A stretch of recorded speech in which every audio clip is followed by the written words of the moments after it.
Gandang pagmasdan nito, mga isda. Ang dami nila. Nagpupisikan sila. Ano, naging fish pond na yung aming labas. Ang dami.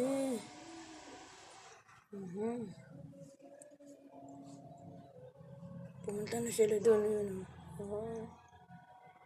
Kain nila. Ay, ganyan pa po ang tubig sa amin. Ayan. Ang laki pa. Ay, nawala na yung mga isda. Yun, nandun na. Yun, doon nagagalawan na. Ay, lalaki na sila dyan.